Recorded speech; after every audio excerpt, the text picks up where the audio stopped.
All right, so I want to start with this plot that they cooked up for us for Well, this they cooked all movie. right, man. Oh boy.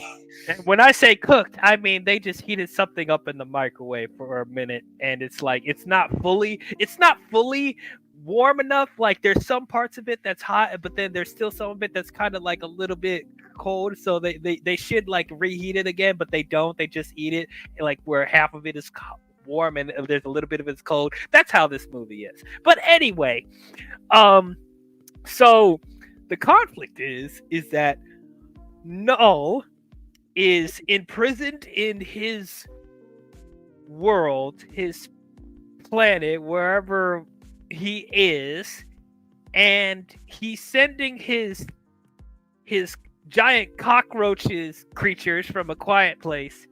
They're transporting them to Earth because this so in Let There Be Carnage, um Eddie Brock died, and then Venom brought him back to life. If we remember that, because I forgot about that. In That Let was There the Be first. That Carnage. was the first movie. Oh, that was first. See, this is how much I don't care. But in the Oh, first movie, God. but yeah, in the first movie he died, and then Venom brought him back to life. So because of that, they created this beacon called the Codex. Hmm. Yeah, they didn't hear that name before. The Kodak. Oh, Yeah, Man of Steel. that is some. Yeah, that sounds like something from freaking Transformers, some freaking McGuffin shit. Dude, it's literally they're literally okay. And okay, for I don't know the comics fans like, oh, the Codex was from this Venom Null comic issue number 45. Like I don't care. Literally, I just thought of Man of Steel because their thing was called the Codex as well. But anyway, I so they looked up. created I literally looked up Marvel Venom issue number 45. issue oh, number you did? 45. But anyway, so they create this beacon called the Codex. So because Eddie died and Venom helped bring him back to life, they created the Codex in their mind, whatever. I don't know, their body, I guess. And so because of that, Venom can't fully transform into his Venom form with Eddie, because if he does, that will send a that will send a that will have the cockroaches track them instantly.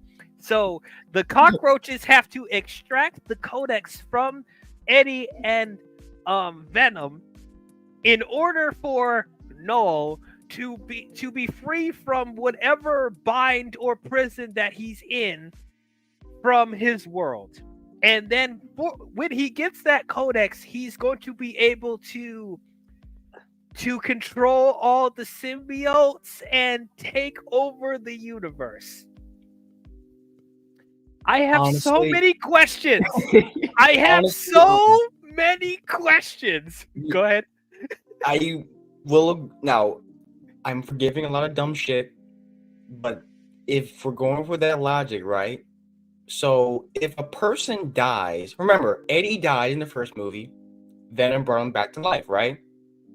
So Mulligan, the Stephen Graham's character that died, that I think he died from Venom after Shriek, right? Mm-hmm. So he got a symbiote in him. Does that mean he has a codex? Or does any other scientist in this movie that died later on that got the codex? I guess there's only one codex ever made.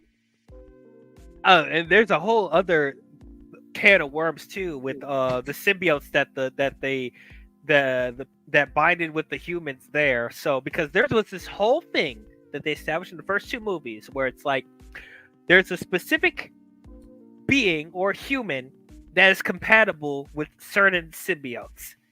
So conveniently, the scientist or whoever was at that Area 51, conveniently, the people that the symbiotes that hosted with, they are 100% compatible with them.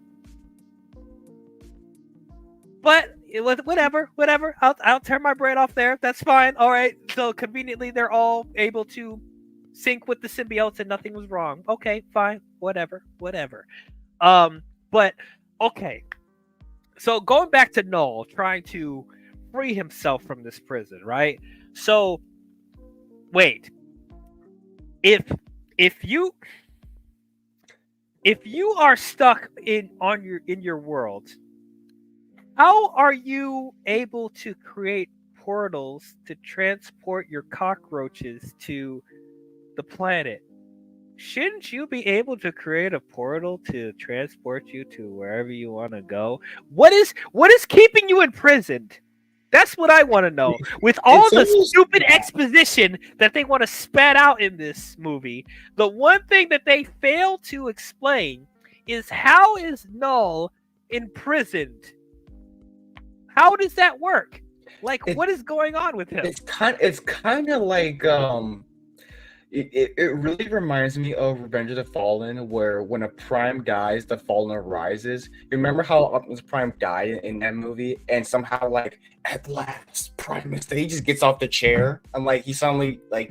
I remember that, yeah. Yeah, so I'm guessing like if you kill Venom, he gets up on his chair and actually takes over. That's what that reminds me of. I just don't understand. Like, it's just so many logic gaps here. It's like, is he trapped on his throne? Like, is he stuck on there? Like, obviously not, because he's moving around in his planet when he's saying, "I must find the Codex. Go, my minions, go and send them up." Like, but like, did someone use like Gorilla Glue on his chair? I maybe not.